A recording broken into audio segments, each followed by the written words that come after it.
এই যে 7ই মার্চের যে ভাষণ দিয়েছে, ভাষণ যদি কার কাছে রেকর্ড থাকে দেখবেন উনি জয় বাংলা জয় পাকিস্তান বলছিলেন, মানে 71 মানে শেখ মুজিব।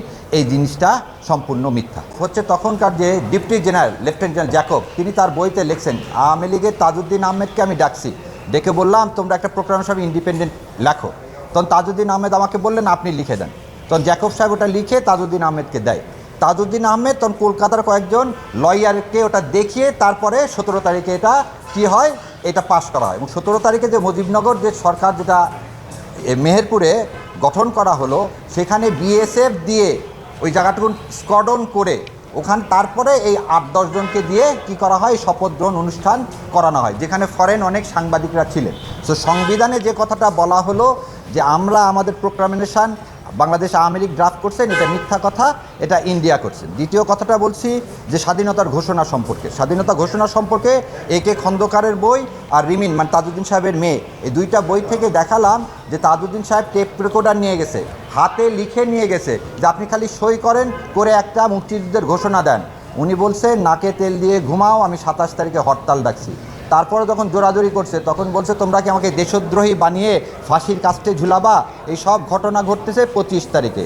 তাজউদ্দিন আহমেদ তাকে আরও জিজ্ঞাসা করে যে আপনার অবর্তমানে কে নেতৃত্ব দিবেন। শেখ মুজিবও সেটা বলে না, এবং তাজউদ্দিন আহমেদ খুব কষ্ট পায় যখন দেখে শেখ সাহেবের ওয়াইফ সুটকেসে সব কিছু গুছাইয়ে দিচ্ছে।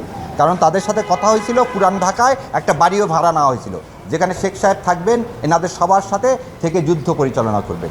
সো এই যে 7ই মার্চের যে ভাষণ দিয়েছে, ভাষণ যদি কার কাছে রেকর্ড থাকে দেখবেন উনি জয় বাংলা জয় পাকিস্তান বলছিলেন। আমাদের কনস্টিটিউশনে জয় পাকিস্তান কথাটা নাই। সো এই যে মিথ্যাচার ইতিহাস নিয়ে এগুলো আমি সব ডকুমেন্ট দেখিয়ে কোর্টকে বললাম যে এই কনস্টিটিউশন মানে সংবিধানের মাধ্যমেও মানুষকে এই ইতিহাসকে এমন করে দেওয়া হচ্ছে যে এখানে আর কারো কোনো অবদান নাই। তাজউদ্দিন থেকে শুরু করে, শেরে বাংলা থেকে শুরু করে, সোহরাওয়ার্দী থেকে শুরু করে, মৌলানা ভাসানী থেকে শুরু করে, আতাউর রহমান থেকে শুরু করে কারো কোনো অবদান নেই। এক অবদান মুক্তিযুদ্ধ মানে শেখ মুজিব। সেখানে আমি ভালো করে বারবার বলছি শেখ মুজিবুর সাহেবের অবদান আছেন, কিন্তু সেই অবদানটা কি সেটা ইতিহাস মূল্যায়ন করুক।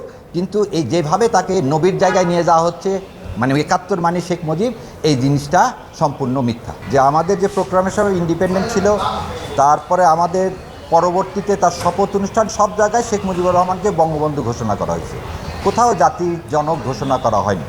এবং 1973 সালে ঢাকা ইউনিভার্সিটিতে ছাত্র ইউনিয়নের যে সর্বদলীয় সভা, সেখানে মুজাহিদুল ইসলাম সেলিমেরা এই বঙ্গবন্ধু উপাধিটাও কী করে নিয়েছেন, তুলে নিয়েছে। সো তাকে যে আপনি জাতির পিতা হঠাৎ করে বানালেন কিসের ভিত্তিতে? সে হতে পারে আওয়ামী লীগের কাছে জাতির পিতা হতে পারে, আওয়ামী লীগের কাছে দেশের মানে বঙ্গবন্ধু হতে পারে, কিন্তু সেটা আপামর জনসাধারণের না। এবং এই জন্যেই এই যে ফ্রড, মানুষের সাথে প্রতারণা, এই প্রতারণার জন্যে এই আইনটা বাতিল হওয়া উচিত। কিন্তু এই আইনের সব কিছু আমি বাতিল চেয়েও দুইটা জিনিস বাতিল চাইনি। একটা হচ্ছে এই আইনের প্রথমেই বিসমিল্লাহির রহমানির রাহিম আছে, তো আমি কোর্টকে বলেছি বিসমিল্লাহির রহমানির রাহিমটা এক্সপান্স করে বাকিটা বাদ হবে। আর একটা হচ্ছে এই আইনের পঞ্চদশ সংশোধনীর পরে আমাদের ষষ্ঠ সংশোধনীর মাধ্যমে সুপ্রিম জুডিশিয়াল কাউন্সিলকে বাতিল করা হয়েছিল, সেটা সুপ্রিম কোর্ট যেহেতু রিস্টোর করছে, এখন এই পঞ্চদশ সংশোধনীতে যদি সুপ্রিম জুডিশিয়াল কাউন্সিল বাতিল করা হয় তাহলে একটা কনফ্লিক্ট দেখা দিবে। যেহেতু আদালতের রায়ে এই সুপ্রিম জুডিশিয়াল কাউন্সিল গঠন হয়েছে, সো বিসমিল্লাহ সুপ্রিম জুডিশিয়াল কাউন্সিল রেখে বাকিটাকে আমি মানে বাতিল করার জন্যে আমি আমার সাবমিশন রেখেছি।